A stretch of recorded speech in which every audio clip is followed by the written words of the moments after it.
Hi friends, வணக்கம். இது பார்த்திபன் கனவு பாகம் 18. போன பகுதியில் விக்ரமன் ஆற்று வெள்ளத்தில் மாட்டிக்கிட்டதா பார்த்தோம்.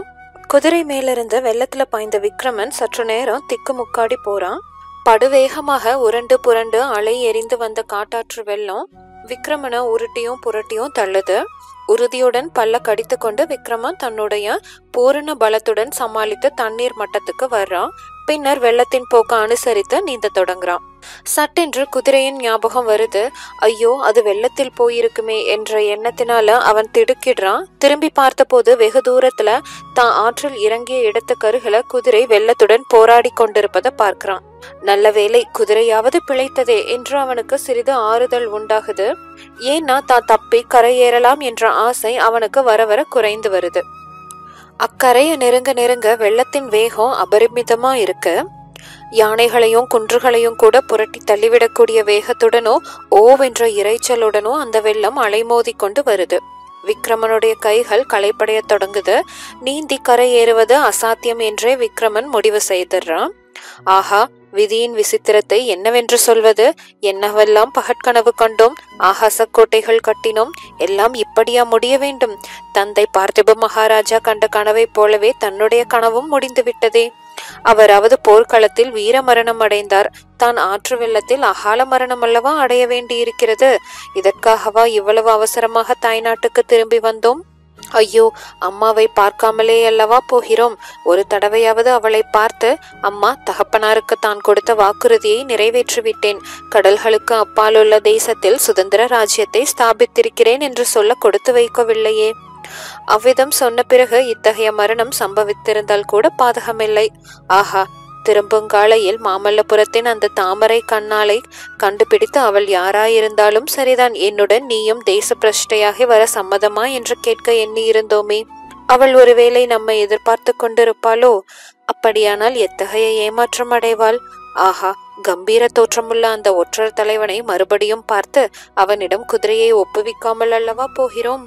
விக்ரமனுடைய கைகள் அடியோடு களைத்திடுது. அவனுடைய உடம்பு இரும்புனால ஆனது போல கணக்குது. முடியாது, இனி ஒரு கணமும் முடியாது. அதோ வெள்ளத்தில் உருண்டு புரண்டு கருப்பாய் வருகிறதே, அது என்ன? பெரிய மரம் ஒன்றை வெள்ளம் அடித்து கொண்டு வருகிறது. நல்ல வேளை, அதை பிடித்து கொள்ளலாம். ஐயோ, மரம் அதோ போய்விட்டதே. இனிமேல் நம்பிக்கைக்கு சிறிதும் இடமில்லை. விக்ரமனுடைய கண்கள் இருண்டது, மதி மயங்குது. அந்த சமயத்துல அவனுக்கு திடீர்னு படகோட்டி பொன்னனுடைய நினைவு வருது. இளம் பிராயத்துல காவேரியில நீந்த கற்றுக்கொள்ளும் போது சில சமயம் இம்மாதிரி களைப்படைந்து முழுகும் தருவாய்க்கு வந்து விடுவதுண்டு. அப்போதெல்லாம் பொன்னன் அவனை தூக்கி எடுத்து காப்பாற்றி இருக்கிறான். அம்மாதிரி இச்சமயமும் பொன்னன் வரமாட்டானா? இது என்ன பைத்தியக்கார எண்ணம்? ஒருவேளை பொன்னன் தானோ? இது என்ன வீண் பிரம்மை? அம்மா, அம்மா! விக்ரமனை ஒரு பெரிய அலை மோதுது. அவன் நீரில் அமிழ்ந்து நினைவிழக்கிறான். விக்ரமனுக்கு கொஞ்சம் கொஞ்சமா பிரஞ்சை வந்து கொண்டிருக்கு. எங்கேயோ வெகு தூரத்திலிருந்து, பாதாள உலகத்திலிருந்து வருவது போல மகாராஜா என்ற மெல்லிய குரல் கேட்குது. இது யாருடைய குரல்? கேட்டு பழகிய குரல் மாதிரி இருக்கிறதே. ஆம், படகோட்டி பொன்னனுடைய குரல் தான் இது. உண்மையாக நடப்பதுதானா? கனவில்லையா? பிரம்மை இல்லையா? கடைசியாக காட்டாற்று வெள்ளத்தில் தான் இறங்கியதும் நீந்தி கை களைத்து நீரில் மூழ்கியதும் விக்ரமனுக்கு நினைவு வருது. ஒருவேளை இது மரணத்துக்கு பிறகு மறு உலகத்தில் கேட்கும் குரலோ? இதுவரையில் விக்ரமனுடைய கண்கள் மூடி இருக்கு. இப்போது ஒரு பெரும் பிரயத்தனம் செய்து பார்க்கிறான். ஆமாம், படகோட்டி பொன்னனுடைய முகம்தான் அது. மழையில் நனைந்து வெள்ளத்தில் முழுகி எழுந்திருந்த பொன்னனுடைய தேகம் முழுவதும் தண்ணீர் சொட்டி கொண்டிருக்கு. போதாதற்கு அவனுடைய கண்களில் இருந்து நீர் பெருகி வழிந்து கொண்டிருக்கு. பொன்னா, நீதானா? இதெல்லாம் நிஜமா அல்லது கனவா அப்படிங்கிறா விக்ரமன். மகாராஜா, நானும் அதையே தான் கேட்க இருந்தேன். நிஜமாக நீங்கள் தானா அல்லது இது கனவா? பிரம்மையா? நிஜமாக விக்ரம மகாராஜாவையா நான் வெள்ளத்திலிருந்து கரையேற்றினேன்? உயிர் பிழைத்து கண் விழித்து என்னுடன் பேசுவது நீங்கள் தானா? ஒன்றுமே நம்ப முடியவில்லையே. ஆஹா, வள்ளி மட்டும் இங்கே இச்சமயம் இருந்தாளானால்! ஆற்றங்கரை அரச மரத்தடியில ஒரு பெரிய வேரின் மேல் பொன்னன் உட்கார்ந்திருந்தான். அவனுடைய மடியின் மீது விக்ரமனுடைய தலை இருந்தது. மழை நின்று சிறு தூறல் போட்டு கொண்டிருக்கு. குளிர்ந்த வாடை வீசுது. இரவு சமீபத்து கொண்டிருந்தபடியால நாலாபுரமும் இருள் அடர்ந்து வருது. விக்ரமன் சட்டென்று எழுந்து உட்கார்றான். பொன்னா, நான் தான் விக்ரமன் தான். ஒரு அதிசயத்தை கேள். வெள்ளத்தில் முழுகும் போது நான் என்ன நினைத்து கொண்டேன் தெரியுமா? கடைசியாக உன்னைத்தான் நினைத்து கொண்டேன். காவேரி நதியில் நான் நீந்த கற்றுக்கொண்ட போது என் கை சளைத்து தண்ணீரில் முழுகப் போகும் தருணத்தில் எத்தனை தடவை நீ என்னை எடுத்து படகில் ஏற்றி விட்டிருக்கிறாய். அது எனக்கு நினைவு வந்தது. இந்த சமயத்திலும் நீ வரக்கூடாதா என்று நினைத்தேன். கரையிலே ஒரு மனித உருவத்தை பார்த்தேன். ஒருவேளை நீதானோ என்றும் எண்ணினேன். இருக்காது, இது பிரம்மை என்று எண்ணிக்கொண்டே தண்ணீரில் மூழ்கினேன். நிஜமாக நீயாகவே இருந்து விட்டாயே, என்ன அற்புதம்! அவ்வளவு சரியான சமயத்தில் நீ இங்கே எப்படி வந்து சேர்ந்தாய் அப்படிங்கிறான். எனக்கும் அப்படித்தான் ஆச்சரியமா இருக்கிறது மகாராஜா. அதோ பாருங்கள் அந்த மண்டபத்தை என்று பொன்னன் சுட்டி காட்டுறான். சற்று தூரத்துல ஒரு சிறு மண்டபம் காணப்படுது. பெருமழை பிடித்து கொண்ட போது நான் அந்த மண்டபத்தில் ஒதுங்கி இருந்தேன். ஆற்றில் வெள்ளம் பிரமாதமாய் பெருகும் காட்சியை பார்த்து கொண்டு நின்றேன். அப்போது அக்கரையில் குதிரை மேல் யாரோ வருவது தெரிந்தது. ஆற்றில் இப்போது இறங்கினால் ஆபத்தாயிற்றே என்று நான் எண்ணிக்கொண்டிருக்கும் போதே நீங்கள் மளமளவென்று இறங்கிவிட்டீர்கள். ஆனால் அப்போது நீங்கள் என்று எனக்கு தெரியாது. குதிரை மேலிருந்து வெள்ளத்தில் குதிப்பதையும் நீந்தி இக்கரைக்கு வர முயற்சிப்பதையும் பார்த்து இவ்விடத்திற்கு வந்தேன். நீங்கள் கை சளைத்து முழுகுவதை பார்த்துவிட்டு தண்ணீரில் குதித்தேன்.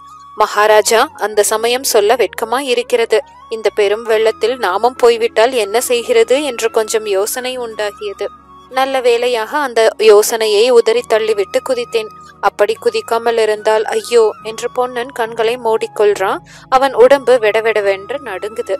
பொன்னா, அதை ஏன் இப்போது நினைக்கிறாய்? நமது குல தெய்வமான முருகக் கடவுள்தான் அந்த சமயத்தில் உனக்கு அவ்வளவு துணிச்சலை கொடுத்தார். இல்லை இல்லை, காலஞ்சென்ற பார்த்திப மகாராஜாதான் தோன்றா துணையாயிருந்து ஆபத்து வரும் சமயங்களில் எல்லாம் என்னை காப்பாற்றி வருகிறார். இருக்கட்டும் பொன்னா, என்னவெல்லாமோ பேசிக்கொண்டிருக்கிறேன். மகாராணி சௌக்கியமா என்று ஆவலுடன் கேட்கிறான் விக்ரமன். மகாராணி என்றதும் பொன்னன் திடீரென்று கண்ணை கைகளால் பொத்தி கொண்டு விம்ம தொடங்குறான். இதை பார்த்ததும் விக்ரமனுக்கு ஏற்பட்ட நெஞ்ச துடிப்பை விவரிக்க இயலாத காரியம். ஐயோ பொன்னா, என்ன விபத்து நேர்ந்து விட்டது? மகாராணி இறந்து விட்டாரா என்று பதைப்பதைப்புடன் கேட்கிறான். அப்போது பொன்னன், இல்லை மகாராஜா, இல்லை. மகாராணி எங்கேயோ உயிரோடு தான் இருக்கிறார். ஆனால் எங்கே என்றுதான் தெரியவில்லை. விக்ரமனுக்கு கொஞ்சம் உயிர் வருது. அதெப்படி பொன்னா? உன்னிடம்தானே நான் மகாராணியை ஒப்புவித்து விட்டு போனேன். நீ எப்படி அஜாக்கிரதையாயிருந்தாய்? மகாராஜா, எல்லாம் விவரமாய் சொல்ல வேண்டும். மறுபடியும் மழை வழுக்கும் போலிருக்கிறது. தாங்கள் ஏற்கனவே நனைந்திருக்கிறீர்கள். குளிர்காற்றும் அடிக்கிறது. அதோ அந்த மண்டபத்துக்கு போகலாம், வாருங்கள். எவ்வளவோ சொல்ல வேண்டும், எவ்வளவோ கேட்க வேண்டும். இரவும் நெருங்கிவிட்டது. இருவரும் எழுந்திருந்த மண்டபத்தை நோக்கி போறாங்க. விக்ரமனும் பொன்னனும் மண்டபத்தை அடைந்த போது நன்றாக இருட்டிடுது. இம்மாதிரி ஜன சஞ்சரம் இல்லாத இடங்கள்ல வழிப்போக்கர்கள் தங்குவதற்காக அத்தகைய மண்டபங்கள் அந்நாள்ல கட்டியிருந்தாங்க. மகேந்திர சக்கரவர்த்தியின் காலத்துல அவருடைய கட்டளையினால கட்டப்பட்டபடியால அவற்றுக்கு மகேந்திர மண்டபங்கள் என்ற பெயர் வழங்கி வந்தது. மண்டபத்துக்கு வெளிப்புறம் இருந்த திண்ணையில விக்ரமனை இருக்க செய்து பொன்னன் உள்ளே சென்று அங்கு வைத்திருந்த உலர்ந்த துணிகளை எடுத்து வர்றான். விக்ரமன் அவற்றை உடுத்தி கொள்றான். அந்த மழைக்கால இருட்டுல இனி வழி நடப்பது அசாத்தியமாதலால அன்றிரவை அந்த மண்டபத்திலேயே கழிப்பது என்று இருவரும் சேர்ந்து தீர்மானிக்கிறாங்க. பிறகு பொன்னன் அருள்மொழி ராணிய பற்றிய பின்வரும் அதிசயமான வரலாற்றை சொல்றான். விக்ரமன் தேச பிரஷ்ட தண்டனைக்கு உள்ளாகி கப்பல் ஏறி சென்ற பிறகு அருள்மொழி ராணிக்கு உயிர் வாழ்க்கை பெரும் பாரமா இருக்கு. மீண்டும் தன் புதல்வனை ஒரு முறை காணலாம் என்ற ஆசையினாலும் நம்பிக்கையினாலுமே உயிரை சுமந்து கொண்டிருக்கா. ஆனாலும் முன்னர் கணவனுடனோ பிறகு புதல்வனுடனோ வசித்திருந்த வசந்த மாளிகையில தன்னந்தனியாக வசிப்பது அவளுக்கு நரக வேதனையா இருக்கு. இச்சமயத்துலதான் பார்த்திப மகாராஜாவின் தோழரும் பழைய பல்லவ சேனாதிபதியுமான பரஞ்சோதி அடிகள் தமது தர்ம பத்தினியுடன் தீர்த்த யாத்திரை செய்து கொண்டு உறையூருக்கு வராரு. அவர்கள் வசந்த மாளிகைக்கு வந்து அருள்மொழி ராணிய பார்த்து தேறுதல் கூறுறாங்க. அருள்மொழி அவர்களுடன் தானும் ஸ்தல யாத்திரை வருவதாக சொல்லவே அவளையும் அழைத்து கொண்டு பிரயாணம் கிளம்புறாங்க. காஞ்சி நகர் ஒன்று நீங்களாக தமிழகத்தில் உள்ள மற்ற புண்ணிய ஸ்தலங்களுக்கெல்லாம் அவர்கள் போறாங்க. 2 வருஷ காலம் இவ்விதம் யாத்திரை செய்த பிறகு சென்ற வருஷம் தை மாதத்து அமாவாசையில காவேரி சங்கமத்துல ஸ்நானம் செய்யும் பொருட்டு அவர்கள் பரஞ்சோதி அடிகளின் சொந்த ஊராகிய திருச்செங்காட்டுக்குடிக்கு வந்து சேர்றாங்க. சென்ற வருஷம் தை அமாவாசையில மகோதய புண்ணிய காலம் சேர்ந்தது. அதனுடன் அன்று சூரிய கிரகணம் சம்பூர்ண கிரகணம் படிப்பதுமாய் இருந்தது. இந்த விசேஷ புண்ணிய தினத்தை முன்னிட்டு அன்று காவேரி சங்கமத்தில் சமுத்திர ஸ்நானம் செய்வதற்காக நாடெங்கும் இருந்து ஜனங்கள் திரளாக வராங்க. பொன்னனும் வள்ளியும் கூட உறையூரிலிருந்து நெடுநாள் பிரயாணம் செய்து காவேரி சங்கமத்துக்கு வந்து சேர்றாங்க. உறையூர் வாழ்க்கை அவர்களுக்கும் பிடிக்காமற் போயிருந்தபடியாலும் அருள்மொழி ராணிய ஒருவேளை சந்திக்கலாம் என்ற ஆசையினாலும் தான் அவர்கள் வராங்க. அவர்களுடைய ஆசையும் நிறைவேறுது. திருச்செங்காட்டுக்குடியிலேயே அருள்மொழி தேவியை அவர்கள் சந்தித்து கொள்றாங்க.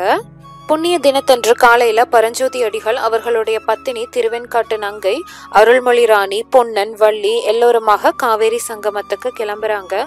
சங்கமத்தில் அன்று கற்பனை கடங்காத ஜனத்திரள் கூடியிருக்கு. உலகத்தில் உள்ள மக்கள் எல்லாம் திரண்டு வந்து விட்டார்களோ என்று தோன்றுது. ஜனசமுத்திரத்தை கண்ட உற்சாகத்தினால ஜல சமுத்திரமோ பொங்கி கொந்தளித்து கொண்டிருக்கு. சமுத்திரம் பொங்கி காவிரி பூம்பட்டினத்தை கொள்ளை கொண்ட காலத்துக்கு பிறகு காவேரி நதியானது மணலை கொண்டு வந்து தள்ளி தள்ளி சமுத்திரத்தை அங்கே வெகு தூரத்துக்கு ஆழமில்லாமல் செய்திருக்கு. இதனால சமுத்திரத்துல வெகு தூரம் விஸ்தாரமாக ஜனங்கள் பரவி நின்று ஸ்நானம் செய்து கொண்டிருக்காங்க. அலைகள் வரும்போது ஜலத்துல முழுகியும் அலைகள் தாண்டியவுடன் மேலே கிளம்பியும் இவ்வாறு அநேகர் சமுத்திர ஸ்நானத்துல குதூகலத்தை அனுபவித்து கொண்டே புண்ணியமும் சம்பாதித்து கொண்டிருக்காங்க. இப்படிப்பட்ட ஜனக்கூட்டத்தின் மத்தியில பரஞ்சோதி அடிகள், அருள்மொழி ராணி ஆகியவர்களும் ஸ்நானம் செய்வதற்காக சமுத்திரத்தில் இறங்கி போறாங்க. அப்போது சூரிய கிரகணம் பிடிக்க ஆரம்பித்திடுது. அதிக வேகமாக சூரியனுடைய ஒளி குறைந்து கொண்டு வருது. கிரகணம் முற்ற வெளிச்சம் குன்றி வந்ததுடன் சமுத்திரத்தின் கொந்தளிப்பும் கோஷமும் அதிகமாகி வருது. பட்ட பகல்ல மேகமில்லாத துல்லிய ஆகாயத்துல திடீரென்று சூரிய ஒளி குன்றி இருள் சூழ்ந்து வந்த காட்சியினால சகலமான ஜனங்களும் மனதுல இன்னதென்று சொல்ல முடியாத ஒருவித அச்சம் உண்டாகுது. அப்போது இயற்கையிலேயே தெய்வ பக்தியுள்ளவர்கள் அண்ட சராசரங்களை எல்லாம் படைத்து காத்து அழிக்கும் இறைவனுடைய லீலா விபூதிகளை எண்ணி பரவசம் அடைகிறாங்க. பரஞ்சோதி ஆடிகள் அத்தகைய நிலைமையைத்தான் அடைந்திருந்தாரு. ராணி அருள்மொழி தேவியும் கண்களை மூடிக்கொண்டு கிழக்கு திசையை நோக்கி தியானத்துல ஆழ்ந்துடுறாங்க. வள்ளி சமுத்திரத்தையே அன்று வரையில் பார்த்தவள் இல்ல. ஆகையால அவள் நெஞ்சு திக் திக் என்று அடித்து கொண்டிருக்கு. அவளை அலை அடித்து கொண்டு போகா வண்ணம் பொன்னன் அவளுடைய கைய கெட்டியாக பிடித்து கொண்டிருக்கான். வள்ளி பொன்னனிடம், எனக்கு பயமா இருக்கிறதே, கரைக்கு போகலாமே அப்படிங்கிறா.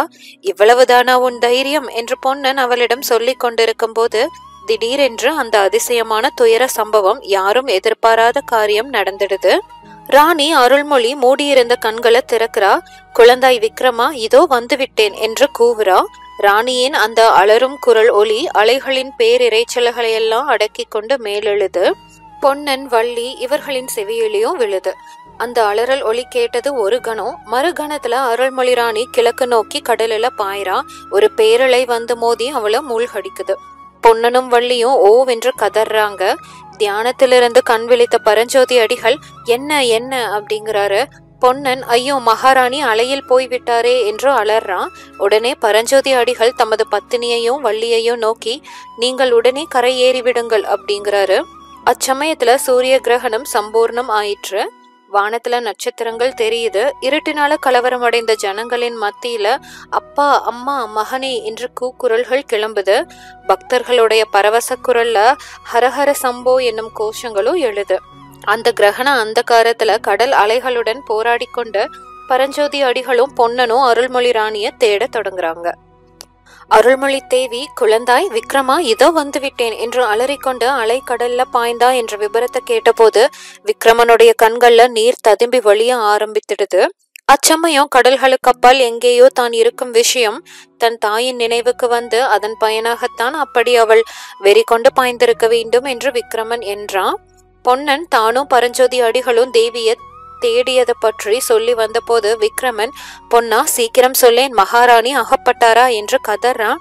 இல்லையே மகாராஜா, அகப்படத்தானே இல்லை. அப்புறம் மகாராணியை தரிசிப்பதற்கு இந்த பாழும் கண்கள் கொடுத்து வைக்கவில்லையே என்று பொன்னனும் கண்ணீர் விடுறான். பின்னே மகாராணி உயிரோடு தான் இருக்கிறார் என்று சற்று முன்பு சொன்னாயே, எனக்கு ஆறுதலுக்காக சொன்னாயா? ஐயோ, இந்த செய்தியை கேட்கவா நான் கப்பலேறி கடல் கடந்து வந்தேன் என்று விக்ரமன் புலம்புறான். அப்போது பொன்னன், பொறுங்கள் மகாராஜா, குறையையும் கேளுங்கள். மகாராணி உயிரோடு தான் இருக்கிறார், சந்தேகமில்லை. அவர் இருக்கும் இடத்தை கண்டுபிடிக்கத்தான் முயன்று கொண்டிருக்கிறேன். நீங்களும் வந்துவிட்டீர்கள், இனிமேல் என்ன கவலை அப்படிங்கிறான் பொன்னன். பிறகு நடந்த சம்பவங்களையும் தான் அறிந்த வரையில கூற ஆரம்பிக்கிறான். அலைகளுக்கு மத்தியில அடர்ந்த இருள பரஞ்சோதி அடிகளும் பொன்னனும் அருள்மொழி ராணிய வெகு நேரம் தேடுறாங்க. மகாராணி அகப்படல. பொன்னா, தேவியை சமுத்திரராஜன் கொண்டு போய்விட்டான் என்று பரஞ்சோதி அடிகள் துக்கம் ததும்பும் குரல்ல கூறுறாரு. பொன்னன் ஓவென்று அழுகிறான். இனிமேல் ஒருவேளை அகப்பட்டாலும் உயிரற்ற உடல் தான் அகப்படும் என்று இரண்டு பேருடைய மனதிலும் பட்டுடுது. உயிரற்ற உடலை அலைகளே கரையில் கொண்டு வந்து தள்ளிவிடும். இனியும் தேடுவதில் ஒரு உபயோகமும் இல்லை. இவ்வாறு மனதுல எண்ணிக்கொண்டு 2 பேரும் கரை ஏறுறாங்க. அவர்கள் கரைக்கு வந்த சமயத்துல கிரகணம் விட ஆரம்பித்திருக்கு. கொஞ்சம் கொஞ்சமாக அந்தகாரத்தை அகற்றிக்கொண்டு சூரியனுடைய ஒளி நாலா திக்குகளிலும் ஸ்தாபித்து வருது. மாரிக்காலத்து மாலை வேலையை போல தோன்றிய அச்சமயத்துல பரஞ்சோதியாரும் பொன்னனும் கரையேறிய போது அங்கே வெடவெடவென்று குளிர்ல நடுங்கி கொண்டு நின்ற பரஞ்சோதியாரின் பத்தினியையும் வள்ளியும் வாருங்கள், சீக்கிரம் வாருங்கள் என்று கூவுறாங்க. அவர்கள் விரைவில் அருகில நெருங்கியதும் யாரோ ஒரு ஒற்றை கை மனிதன் அப்போதுதான் கடலிலிருந்து கரையேறியதாகவும் அவன் அந்த ஒற்றை கையினால் ஒரு ஸ்திரீயை தூக்கி கொண்டு போனதாகவும் மங்கிய வெளிச்சத்தில் பார்த்தபோது அருள்மொழி ராணி மாதிரி இருந்ததென்றும் தாங்கள் கையை தட்டி கூச்சல் போட்டு கொண்டிருக்கும் போதே அம்மனிதன் ஜனக்கூட்டத்தில் சற்றென்று மறைந்து போய்விட்டதாகவும் சொல்றாங்க. ஒரே படபடப்புடன் பேசிய அவர்களிடமிருந்து மேற்கண்ட விவரங்களை தெரிந்து கொள்வதற்கே சற்று நேரம் ஆயிடுது. முன்னால அலைக்கடல்ல அருள்மொழி ராணிய தேடிய பொன்னனும் பரஞ்சோதியாரும் இப்போது மறுபடியும் ஜனசமுத்திரத்துல ராணிய தேட தொடங்குறாங்க. இதுவும் நிஷ்பலனே ஆகுது.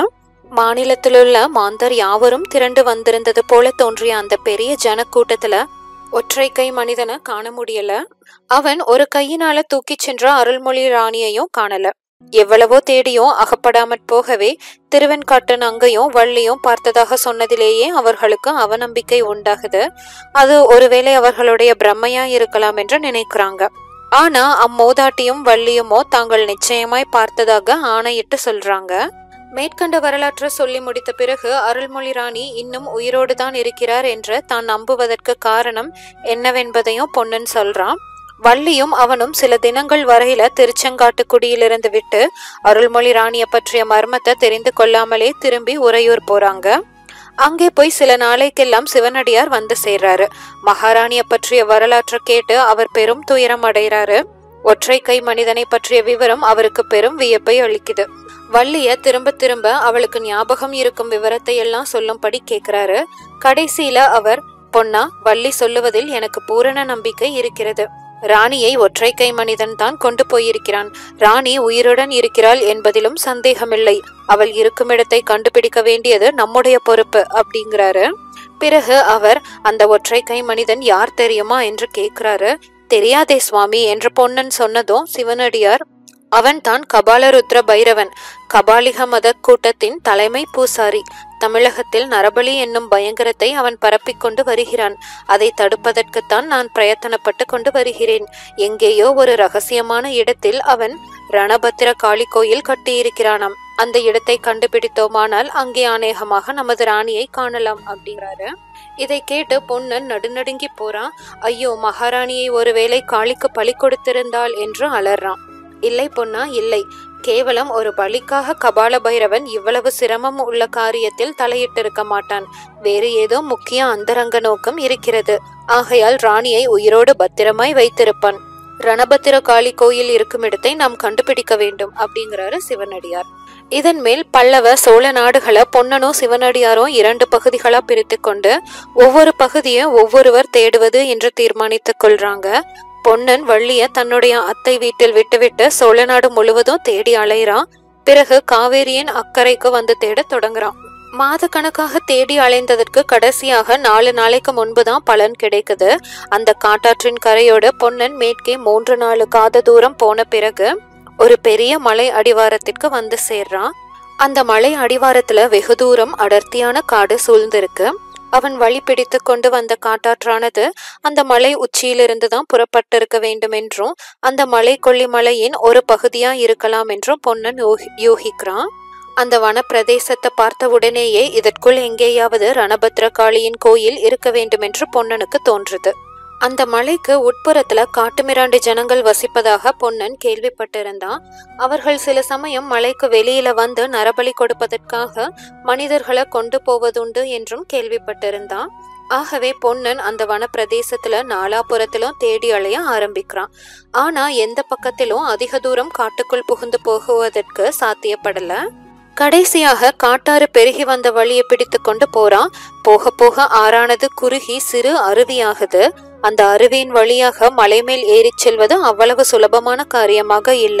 சில இடங்கள்ல பெரிய பெரிய பாறைகள் கிடக்குது. சில இடங்கள்ல ஆழமான மடுக்கள் இருக்கு. இன்னும் சில இடங்கள்ல முள்மரங்கள் அடர்த்தியாக படர்ந்து புகுந்து போக முடியாம செய்யுது. வேறு சில இடங்கள்ல பாறைகள் செங்குத்தாக ஏற வேண்டியதா இருக்கு. பொன்னன் இதற்கெல்லாம் சிறிதும் சளைக்காம ஏறி சென்று கொண்டிருக்கான்.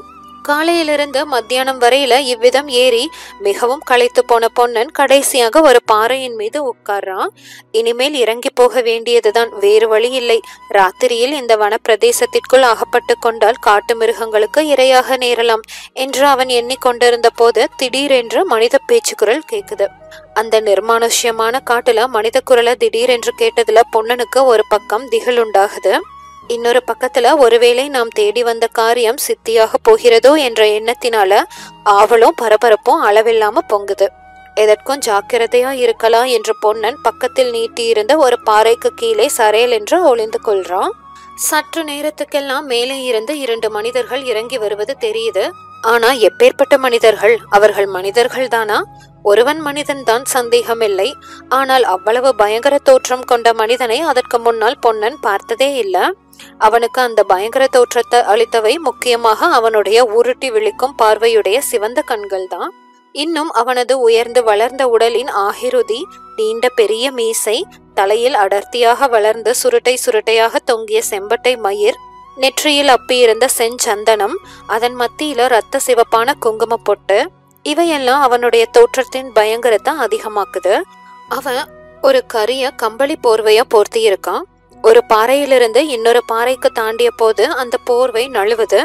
அப்போது பொன்னன் ஹோ என்று கதறி விட்டிருப்பான். ஆனா பயத்தினாலேயே அவனுடைய தொண்டையிலிருந்து சத்தம் வரல. பொன்னனுக்கு அவ்வளவு ஆச்சரியத்தையும் பயத்தையும் உண்டாக்கிய காட்சி என்னவென்றா, அந்த மனிதனுக்கு ஒரு கை இல்லாமல் இருந்ததுதான்.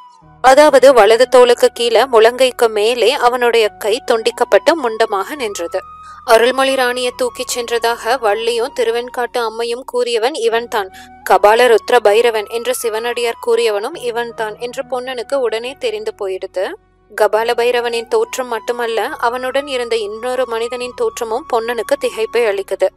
ஆமாம், அவனும் மனிதன்தான் என்பது அருகில வந்த போது தெரியுது. ஆனா அவன் விபரீதமான குள்ள வடிவமுள்ள மனிதன். 10 வயது பையனின் உயரத்துடன் 40 வயது மனிதனின் முதிர்ந்த முகமுடையவனா இருக்கான். அவ்வளவு குள்ளனா இருந்தும் அவன் கபால பைரவனை பின்பற்றி அந்த மலைப்பாறைகள அதிவிரைவாக தாவி தாவி சென்றது பொன்னனுடைய வியப்புடன் கலந்த திகில அதிகரிப்பதா இருக்கு. பொன்னன் கூறிய வரலாற்றுல மேற்கண்ட இடத்துக்கு வந்ததும் விக்ரமனும் அளவில்லாத ஆவல காட்டுறான். அந்த குள்ளனை நன்றாக விவரிக்கும்படி சொல்றான். பொன்னன் அவ்விதமே விவரித்துவிட்டு, மகாராஜா, என்ன விசேஷம்? இம்மாதிரி யாரையாவது நீங்கள் வழியில் பார்த்தீர்களா என்ன என்று கேட்டதற்கு விக்ரமன், ஆமாம் பொன்னா, அதை பற்றி பிறகு சொல்கிறேன், உன்னுடைய வரலாற்றை சொல்லி முடி அப்படிங்கிறான். இனிமேல் அதிகம் ஒன்றுமில்லை மகாராஜா. அருவிப்பாதையில் அவர்கள் இருவரும் வெகு தூரம் இறங்கி போய்விட்டார்கள் என்று தெரிந்து கொண்டு நான் மேலே வந்தேன். அவர்கள் இருப்பிடத்தையும் காளி கோயிலையும் கண்டுபிடித்து விடலாம், ஒருவேளை மகாராணியையே பார்த்தாலும் பார்த்து விடுவோம் என்ற ஆசையுடன் அந்த அருவிப்பாதையை பிடித்து கொண்டு மேலே ஏறினேன். ஆனால் சிறிது நேரத்திற்கெல்லாம் என் ஆசை பாழாகிவிட்டது. ஏனென்றால் மேலே கொஞ்ச தூரம் போனதும் அருவியானது 3 ஆள் உயரத்திலிருந்து செங்குத்தாக விழுந்தது. பாறையும் அங்கே செங்குத்தாக இருந்தது. அவ்விடத்தில் பாறையின் மேலே ஏறுவதோ மேலே இருந்து கீழே இறங்குவதோ மனிதர்களால் முடியாத காரியம். அப்படியானால் இவர்கள் எப்படி வந்தார்கள்? மேலே இருந்து யாராவது கயிறு அல்லது நூலேணி தொங்க விட்டிருக்க வேண்டும். இல்லாவிட்டால் அந்த இடத்துக்கும் நான் ஒளிந்திருந்த இடத்துக்கும் மத்தியில் எங்கேயாவது ரகசிய வழி இருக்க வேண்டும். ஆன மட்டும் தேடி பார்த்தேன் மகாராஜா, பிரயோஜனப்படவில்லை. எப்படியும் போனவர்கள் திரும்பி வருவார்கள் என்று நினைத்து மலை அடிவாரத்திற்கு வந்து 3 தினங்கள் காத்திருந்தேன். போனவர்கள் திரும்பி வரவில்லை. அதன் மேல் சிவனடியாரிடம் தெரிவித்து யோசனை கேட்கலாம் என்று கிளம்பி வந்தேன். நல்ல சமயத்திலே வந்தேன் மகாராஜா என்று பொன்னன் முடிக்கிறான். ஆமாம், நல்ல சமயத்தில் தான் வந்தாய் பொன்னா. இல்லாவிட்டால் இத்தனை நேரம் நான் ஒருவேளை என் தந்தை இருக்கும் இடம் போய் சேர்ந்திருப்பேன் அப்படிங்கிறான் விக்ரமன். எனக்கும் ஒருவேளை அந்த கதிதான் நேர்ந்திருக்கும் மகாராஜா. எப்படி பெருகி வந்தது பெருவெள்ளம்? அவ்வளவும் அந்த மலையிலிருந்து தானே வந்திருக்கிறது. மழை பிடித்த போது அங்கே நான் அகப்பட்டு கொண்டிருந்தேனானால் தங்களை எங்கே பார்த்திருக்க போகிறேன்? மகாராணியைத்தான் எப்படி தேடப் போகிறேன்? மகாராணி அந்த மலையில் இருக்கிறார் என்று உனக்கு நம்பிக்கை இருக்கிறதா பொன்னா என்று கேட்கிறான் விக்ரமன். ஆமாம் மகாராஜா, முன்னே சிவனடியார் சொன்ன போது கூட எனக்கு அவ்வளவு நம்பிக்கைப்படவில்லை. ஆனால் அந்த ஒற்றை கை பைரவனை பார்த்த பிறகு நிச்சயமாக மகாராணி பிழைத்துத்தான் இருக்கிறார் என்ற நம்பிக்கை உண்டாகிறது. எப்படியோ என் உள்ளத்திலும் அந்த நம்பிக்கை இருக்கிறது. பொன்னா, என்னை பார்க்காமல் அம்மா இறந்து போயிருப்பார் என்று என்னால் நினைக்க முடியவே இல்லை. சென்ற 6 மாதமாக மகாராணி என் கனவில் அடிக்கடி தோன்றி வருகிறார். தை அமாவாசை என்று என் பெயரை கூவிக்கொண்டு கடலில் பாய்ந்ததாக சொன்னாயே, கிட்டத்தட்ட அந்த நாளிலிருந்துதான் அடிக்கடி அவர் கனவில் வந்து என்னை அழைக்கிறார். அவர் உயிரோடு தான் இருக்க வேண்டும். ஐயோ, இந்த நிமிஷத்தில் கூட அவர் என்னை கூவி அழைக்கிறார். பொன்னா, அம்மா அம்மா என்று அலறான் விக்ரமன். அப்போது பொன்னன் சட்டென்று விக்ரமனுடைய வாயை பொத்தி, மகாராஜா பொறுங்கள் அப்படிங்கிறான். பிறகு, அதோ கேளுங்கள், ஏதோ சத்தம் கேட்கிறது, மனித குரல் என்று காதோடு சொல்றான். உண்மையிலேயே அந்த இருண்ட மண்டபத்துக்கு வெளியே யாரோ இருவர் பேசிக் கொண்டிருக்கும் சத்தம் கேக்குது. இதோட இந்த பகுதி முடிவடையுது. தொடர்ந்து அடுத்த பகுதியில பார்க்கலாம். தேங்க்யூ.